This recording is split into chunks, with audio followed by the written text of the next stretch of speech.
Bon, je déteste ça. Mais bon, c'est pour la bonne cause. Ces vidéos que je poste, je ne me regarde même pas en fait, tellement j'aime pas ça. Voilà. Bien, alors, ce qu'on va noter, c'est les éléments essentiels. Est-ce que parmi vous, il y en a qui n'avaient pas eu le document de TP parce qu'ils n'étaient pas là? Normalement, j'ai distribué 2 documents. Merci. Il y avait le document du premier TP et le document du TP numéro 2 qu'on fera donc, en cours pendant la séance prochaine. C'est bon? Tout le monde là? Voilà, ça. Non, moi je vais pas me faire. C'est là. Ah bah, je vais pas t'en donner du rare. Hein. Ça, tu lâches pas. Hein. Donc tu as noté ton cours sur une feuille, par contre, pour rattraper sur ton cahier là, pour la prochaine séance. Tiens-toi comme il faut, s'il te plaît. Bien, alors, juste pour introduire, vous pouvez noter le titre du chapitre. Hein. Le but, c'est, dans ce chapitre, de poser le cadre de la mécanique, c'est-à-dire quels sont les éléments indispensables à citer avant d'étudier en mouvement. Je vais juste essayer de voir si en faisant ça, ça vous dérange si je fais ça? Non, c'est bon, comme ça je continue à dormir. C'est bien? Ça ne me réveille pas trop. Il y a quelques éléments à définir avant d'étudier un mouvement. Puis une fois que tous ces éléments sont définis, on peut commencer à étudier un mouvement. Et nous, ce qu'on va voir, c'est étudier notamment les vitesses. On a commencé à l'aborder un petit peu. Il existe 2 types de vitesses. Les vitesses qui sont dites des vitesses moyennes. Les vitesses qui sont dites des vitesses instantanées à un endroit donné, à un instant donné. Mais avant, il faut vraiment fixer le cadre parce qu'on l'a vu, si je prends ce mouvement-là, cette étude de mouvement, elle est très compliquée parce que le gymnaste, si c'est le gymnaste que j'étudie, si je regarde ses pieds, ça ne bouge pas pareil que ses mains, on a pu le voir, ou que sa ceinture. Donc en étudiant tout ça, on s'est rendu compte que suivant si j'étudie la main, je peux reprendre ce qu'on avait fait. Hein. La main droite, elle faisait un truc comme ça, si je me souviens à peu près bien. Voilà, et puis après, ça devait arriver ici. Donc ça fait un mouvement qui est très très bizarre. Et la ceinture, elle, donc cet endroit-là, si je prends le point de la ceinture au niveau du short ici, le mouvement est quand même considérablement plus simple. Et il fait quelque chose qui ressemble à ça. Donc toute cette étude avait pour objet de dire qu'il faut définir un point d'étude. Sinon, on peut avoir des mouvements très très compliqués suivant la partie de l'objet qui est en mouvement qu'on étudie. Donc on va chaque fois choisir un point. Il faudra qu'on définisse le système aussi. Après, il faut définir autre chose, c'est que en fonction, alors j'ai mis sur gel, en fonction des situations, quand on a vraiment à faire un mouvement, le mouvement, il est relatif. C'est-à-dire qu'on a vu concernant cette balle-là, que si je l'étudie dans le référentiel qui est celui du caméraman, la balle, elle va non pas tomber à la verticale, ce qu'ont dit certaines personnes, mais sur le film, la balle elle va tomber comme ça. Donc elle continue à avancer une fois qu'elle est lâchée, parce que le vélo avance, et puis elle arrive au sol un peu plus loin. En fait, elle arrive au sol exactement à la verticale de la roue, mais le vélo a avancé entre-temps. Grosso modo, la balle avance en tombant, en même temps que le vélo lui-même avance. Donc à la fin, la balle, elle est au niveau de la corbeille ici du vélo. Donc on a vu que ça, dans le référentiel, du point de vue du caméraman, ça faisait une chute comme ça. Par contre, si je me mets du point de vue du vélo lui-même, lui, il voit la balle tomber dans sa corbeille. Donc en fait, ce qu'il voit, c'est qu'il voit quelque chose tomber tout droit comme ça. Donc il faut définir ce qu'on appelle une référence, on appelle ça le référentiel. Une fois que tout ça est fait, après on va pouvoir étudier des vitesses. Donc on prend des images successives qu'on appelle une chronophotographie. On définit donc le système, le point, le référentiel et après on peut commencer. On peut dire, voilà, j'étudie, ça évolue de tant de distance pendant tant de temps, donc je peux savoir quelle est la vitesse, etc. Alors, ça s'affiche d'un seul coup. Donc, vous allez noter grand 1. Je vais l'afficher ici parce qu'il y a un petit souci. Je ne l'ai pas fait afficher de façon progressive. Balayer. Hop. Ok. Donc, grand 1. Quels sont les choix à faire pour l'étude d'un mouvement? On commence par ça. Il y a plusieurs choix. Il y en a 3 au total, 3 précisés à définir.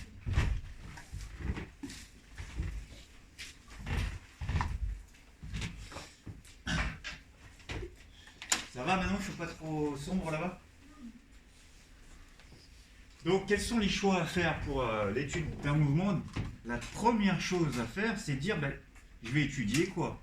Est-ce que si j'observe un match de foot, ben, je peux m'intéresser au ballon, mais je peux m'intéresser à un joueur de foot, je peux m'intéresser à l'arbitre, je peux m'intéresser au gardien. Il faut bien que je définisse, on appelle ça un objet, désolé pour les footballeurs, mais il faut bien que je définisse l'objet qui est en mouvement, donc je vais étudier le mouvement.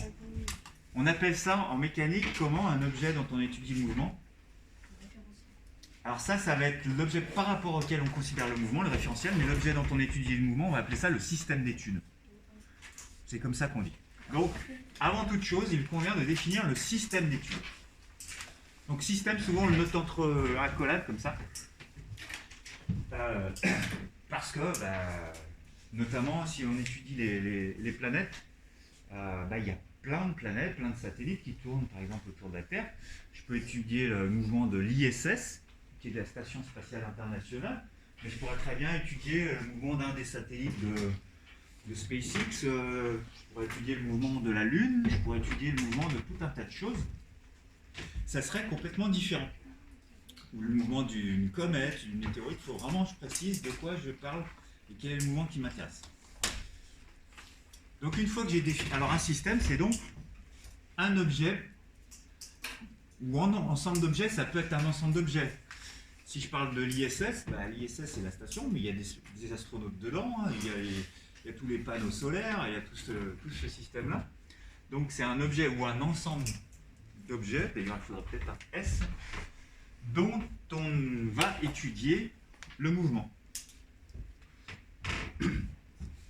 Si j'étudie le mouvement tout à l'heure du cycliste, dans l'image précédente, en fait c'est le cycliste et son vélo dont je vais étudier le mouvement. Donc ça peut être plusieurs systèmes ensemble, plusieurs objets ensemble qui sont assimilés à un système. Bon, une fois que ça c'est fait, bon, c'est pas très compliqué, on le fait tout de suite. On dit le système d'étude sera la Terre, sera la Lune, j'en sais rien, la balle, souvent c'est la balle, c'est un truc, ou la flèche, si c'est un tireur à l'arc. Une fois qu'on a fait ça, comme ça peut être un mouvement compliqué, l'objet peut tourner sur lui-même, etc., on choisit quoi d'autre après? Pour simplifier. Ouais. Alors référentiel, ça va arriver encore après, mais toujours concernant ce système, il va falloir réduire un point de ce système. Parce que ce système, il peut tourner de façon très compliquée. Hein. Si c'est mon effaceur, là, comme ça, c'est peut être super complexe à étudier. Donc je vais réduire ça à un point, tu auras une trajectoire un peu plus simple. Donc je vais choisir un point. Donc pour l'étude de son mouvement, le système est modélisé par un point. Alors ce point, j'ai dit judicieusement choisi, c'est-à-dire qu'il faut choisir le point qui est le plus simple en mouvement. Ce point qui a le mouvement le plus simple, on l'appelle le centre d'inertie. Prenez une balle de tennis. Quel sera le point à choisir d'après vous? Le centre. C'est ce qu'il y aura comme trajectoire la plus simple. D'ailleurs, quand on fait du pointage, on fera du pointage vidéo avec un logiciel. Du coup, une fois qu'on a choisi un point à pointer de l'objet, on pointera à chaque image toujours le même point. Parce que si un coup je pointe le côté de la balle ici, puis après le côté de la balle ici, ça va être complètement faussé. Je ne vais pas toujours repérer le même endroit. Alors pour une personne, est-ce que vous savez à peu près où est-ce qu'il est, ce centre un peu particulier? Vers les jambes? Vers le ventre, ouais. On appelle ça aussi le centre de gravité. C'est souvent le point qu'on choisit, le centre d'inertie, le centre de gravité, c'est le centre autour duquel l'attraction de la Terre se fait de façon à peu près équitablement répartie. En fait, si jamais je lui mets un coup à lui, un grand coup, et que je le fais tourner comme ça dans l'air, il va tourner autour de ce point. C'est ça le centre d'inertie. Du coup, ça va être plus simple. Par contre, on ne verra plus que ça tourne sur lui-même. C'est pas grave, tant pis. On s'en fiche. On va étudier le mouvement global. Est-ce que ça a une importance, le fait que la balle elle tourne sur elle-même? Ça peut, hein. Vous connaissez pas au foot ou au tennis ou au ping-pong aussi, on le voit beaucoup, des effets, même au volet. La trajectoire, elle peut avoir une petite influence en fonction de si ça tourne ou pas. Alors là, je vais dans la subtilité, mais vous connaissez peut-être tous le foot, les coups francs, non? Quand on fait un coup franc de l'intérieur du pied ou de l'extérieur du pied, est-ce que ça change quelque chose? Même si on tire dans le même sens, le ballon, il va soit faire une courbe comme ça, soit faire une courbe comme ça, suivant s'il tourne dans un sens ou dans l'autre. Parce que ça a quand même une influence. Mais ben, nous, on va oublier ça, tant pis. Ouais. C'est un sens d'inertie ou d'inertie? D'inertie. Inertie. Bien. Donc ça, c'est ce qui concerne l'objet dont on étudie le mouvement, le système et son point. Après, effectivement, on va s'intéresser au, ce que tu disais 2 fois, au référentiel. Donc, un objet, il bouge par rapport à un autre. Nous, on fait toujours par rapport au référentiel terrestre parce qu'en fait, on n'a jamais vraiment quitté les pieds du sol de la Terre. Sauf quand on prend un véhicule, si on va dans le train, si on va dans un avion, tout ce qu'on va observer autour de nous, le référentiel va changer. On va regarder les mouvements dans l'avion. Si je jette un stylo à quelqu'un qui est à côté de moi dans l'avion, je regarderai ce stylo bouger, non pas par rapport à la Terre, mais par rapport à l'avion. Parce que je suis solidaire de l'avion. Donc en fait, il faut définir l'objet par rapport auquel on regarde le mouvement. Donc enfin, un mouvement c'est relatif, c'est-à-dire que ça dépend par rapport à quoi je le regarde. Donc il faut toujours préciser le référentiel d'étude. Toujours.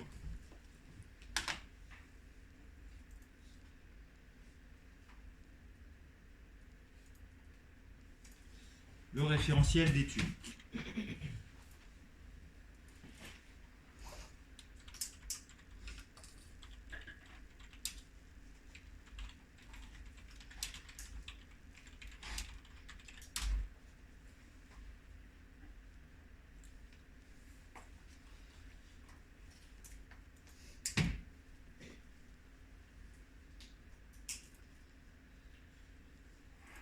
Alors, je vous avais montré une petite vidéo pour ça, mais qui paraît relativement évidente. Je vous remets tout ça après. Je vais juste vous montrer une petite vidéo que je vous ai montrée en TP pour certains, au moins un des 2 groupes, je crois. Et je remets après, ne vous inquiétez pas. Donc, si je considère... à votre avis, là, ça va être quoi l'objet d'étude, le système d'étude? Alors ça, c'est le référentiel, le système d'étude. Ça va être la balle. Elle est dans sa main, elle est ici. Et la caméra qui filme l'événement, elle est placée sur quel référentiel? Sur le train. Donc en fait, on va regarder cette balle bouger par rapport au train, puisque la caméra est fixée par rapport au train. Donc dans le référentiel train, eh bien, la balle, va faire quoi comme trajectoire? Elle va pas partir derrière, non? Il ne la lance pas par la fenêtre? Non, il la lance pas par la fenêtre. Ah, elle va tomber dedans. Elle va tomber sur la tablette, puis elle va rebondir, elle va pouvoir la rattraper, enfin, elle va rebondir de moins en moins haut, parce qu'il y a une partie de l'énergie qui va être absorbée. Voilà ce qu'il va voir. Vous pouvez faire l'expérience dans un train, du moment que le train avance à vitesse constante, la balle va faire ça. Ça semble pas surprenant, hein, vous n'êtes pas surpris par ça. C'est normal. Elle ne part pas derrière. Hein. Et puis, si je regarde la même chose, mais que la caméra, je la mets dehors sur un arbre, et qu'elle regarde par la fenêtre le train passer, et donc elle s'intéresse à la balle, toujours le système balle, et son centre, depuis l'extérieur du train. Qu'est-ce qu'on va voir? Elle va tomber en avançant avec le train. Donc ça va tomber, rebondir, tomber, rebondir, tomber, rebondir, etc. Alors plutôt dans l'autre sens là. Et on va avoir une espèce de succession, ce qu'on appelle des paraboles, les unes à la suite des autres. Ça va faire un mouvement qui fait comme ça. Donc pour ceux qui sont peut-être chez eux, je vais le repasser à l'encre. Mais voilà ce que ça va faire comme mouvement, etc. Donc, hop, si je reviens sur cette image-là, on a affaire au même événement. Une balle qui tombe sur la tablette. Quand je regarde par où est passé le centre de la balle, là, ça me donne une trajectoire complètement différente de celle du train qui était obtenue en filmant depuis le train. Pourtant, donc là, ça donne cette trajectoire-là. Je rectifie, alors que là, c'est un truc vraiment compliqué. Pourtant, c'est la même chose. Il s'est passé la même chose, la balle est tombée sur la tablette. Donc le point de vue, le référentiel, il est indispensable à citer. Donc c'est ce qu'on a mentionné ici, hein. Il faut toujours citer le référentiel. Et la vitesse et la trajectoire dépendent de ce référentiel choisi. Cette balle là qui tombait, ben, elle tombe pas à la même vitesse suivant si je la regarde tomber depuis le train ou suivant si je la regarde tomber depuis la Terre. Parce que la trajectoire qui fait toutes les courbures, elle est bien plus longue que celle qui fait juste une tombée verticale. Donc ça veut dire que ça va plus vite vu depuis la Terre.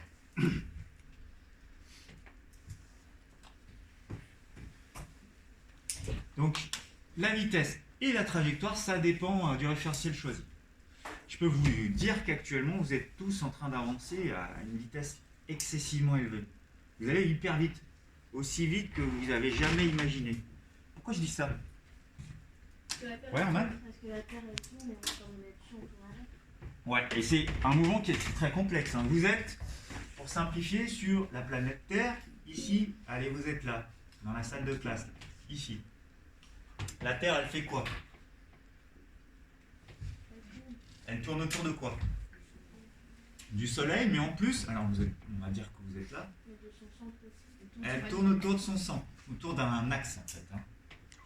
Donc elle tourne autour du Soleil, si le Soleil est là. Et en plus, elle tourne autour d'elle-même. Donc, si vous êtes ici, actuellement, en réalité, vous n'êtes pas immobile, mais ce n'est pas vous qui êtes responsable de ce mouvement, vous êtes sur juste une navette spatiale là, qui est naturelle, hein, qui se balade dans l'espace, et vous faites ça. Et vous tournez autour du Soleil.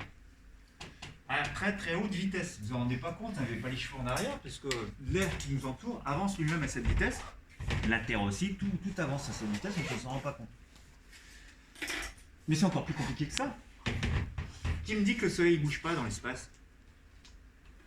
Vous savez si le Soleil il bouge dans l'espace? Dans l'univers?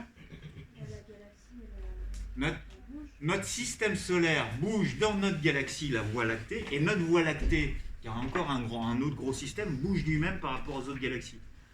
Donc, on s'arrête là, mais le mouvement est super complexe. Donc, il faut bien citer le référentiel par rapport auquel on regarde. Ils sont attirés par la plus grande masse, je pense. Qu'est-ce que tu dis? Ils sont attirés par la plus grande masse, ça marche comme la Lune avec la Terre, par exemple.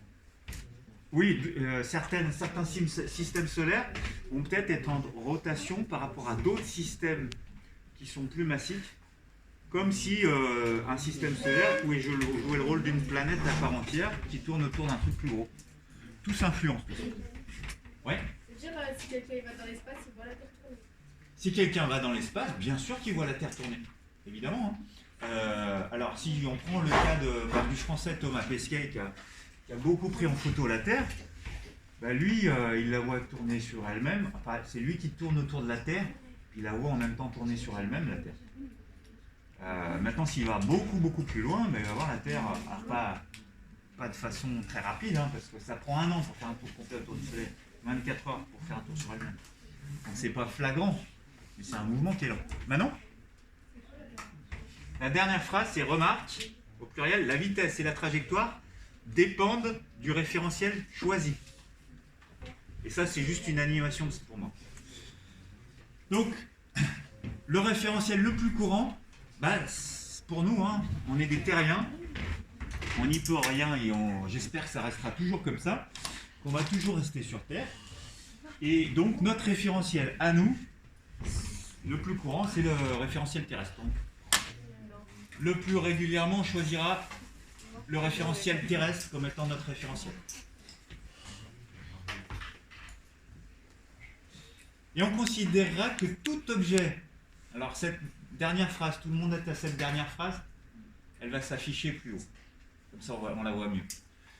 Tout objet qui sera immobile par rapport à la Terre, par rapport à la surface de la Terre, sera considéré comme référentiel terrestre. Par exemple, actuellement, je suis en train de filmer le cours avec une caméra qui est posée sur une table. Le film qui me voit bouger là devant, là, c'est dans quel référentiel que ça se passe, ce mouvement? Terrestre, parce que la caméra est fixée sur la table qui ne bouge pas par rapport à la Terre. Donc c'est le référentiel terrestre.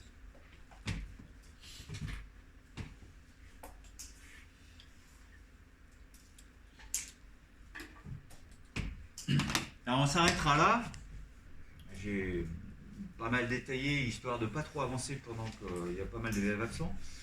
Mais après, on va voir comment qualifier les mouvements en étudiant la trajectoire, la vitesse, et puis après, on va s'intéresser aux vitesses, vitesse moyenne, vitesse instantanée, et grande nouveauté pour vous, on s'intéressera à la direction et au sens de la vitesse.